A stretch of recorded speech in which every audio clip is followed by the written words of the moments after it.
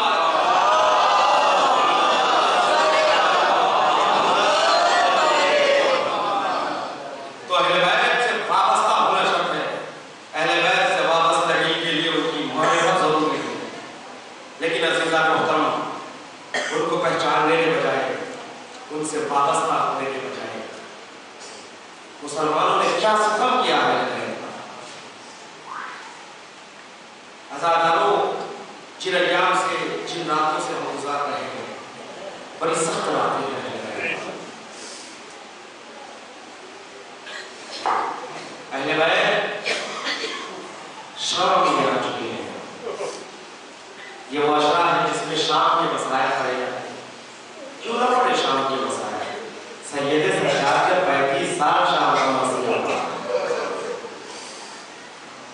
اداکاروں محرم سے پہلے جو اشرا ہوتا ہے تو اس میں ہم اس پہ یہی کہتے آ رہے ہیں کہ ہم آہستہ آہستہ اشرے سے قریب ہو رہے ہیں, عاشور سے قریب ہو رہے ہیں.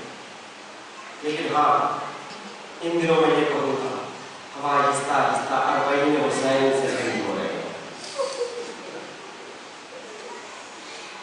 حسین کا اربعین قریب ہے. جیسے جیسے دن گزرتے جائیں گے حسین کا اربعین قریب آ رہا ہے. لیکن عزاداروں تصور شرط ہے, دنیا کا دستور ہے, جب کوئی مر جاتا ہے تو جو احباب, جو اعزاء, جو چاہنے والے, جو رشتہ دار شہر سے دور کسی دور شہروں میں یا ملکوں میں رہتے ہیں بہت دیر تک ان کا انتظار نہیں کیا جا سکتا. حالانکہ سفر کی صعوبتیں ویسی نہیں ہیں جیسے پہلے تھی, مشکلات ویسے نہیں ہیں جو پہلے تھی, مگر پھر بھی انتظار نہیں ہوتا.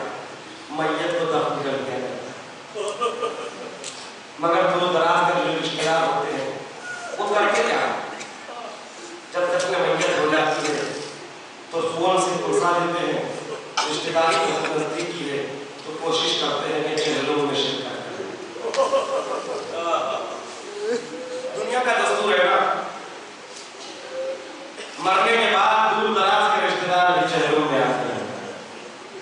ہر کوئی چہلوں میں آتا ہے. مرنے والے کا پرسہ عزیزوں کو دیتا ہے، ہر گھر والوں کو بھی، غریب سے غریب فرد کو بھی دل میں تمنا ہوتی میں اپنے دولت بھر میں اچھے سے اچھے کہوں گا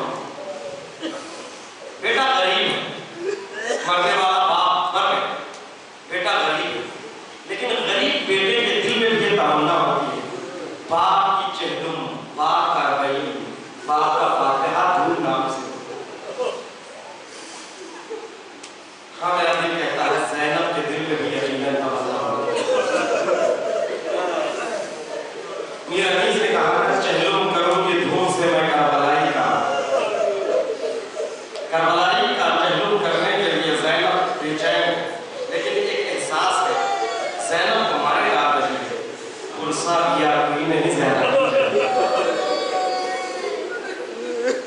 چہلم سے قریب ہو رہے ہیں آزاداروں، اپنے آپ کو حسین کے چہلم کے لیے آمادہ کرو اور دعا کرو، کوئی نہ کوئی چہلم ہماری زندگی میں ایسا ہے حسین سے قریب ہو کر کربلا جا کر ہو سکتا، اور ساتھ میں یہ بھی دعا کرنا آنکھوں میں آنسو لے کر پروردگار شام کی راتیں کھل جائے، اس لیے کہ پہلے چہلم کے دن کربلا میں اتنی بھیڑ نہیں ہوتی تھی جتنی بھیڑ شام میں دمشق میں ہوتی تھی، کیوں؟ اس لیے دمشق میں ایک بہن ہے، ایک بیٹی ہے،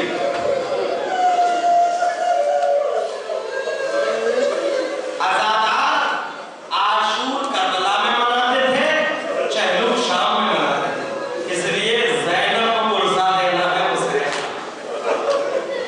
میت کی زینت دو ہوتی ہے، یا بہن زینت بنتی ہے یا بیٹی زینت بنتی ہے، میت میں بیٹیوں سے زینت ہوتی ہے، بہن سے زینت ہوتی ہے، لہذا لوگ شام جا کر اربعین کے موقع پر سکینہ کی قبر پر پرسہ دیتے ہیں، سکینہ تم نے بابا کو یاد کرتے کرتے اس دنیا سے چل بسی، زینب تم نے کسی کو نہیں رویا، تم ہر روز ہوتی زینب، دل میں بڑی تمنا دکھائی کہ اربعین کی عزاداروں کا ہی روزہ آج سنسان پڑا ہوا ہے، زینب کا روزہ خالی ہے، سکینہ کا روزہ خالی ہے، دعا کیجئے کہ دوبارہ حالات بنے، دوبارہ زائرین روزے میں پہنچے، دوبارہ زینب کو حسین کا پرسہ دے سکے، دوبارہ سکینہ کو پرسہ دے سکے، اس لیے کہ اللہ اکبر حسین کی چہیتی بیٹی کا نام سکینہ ہے، بس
لوگوں نے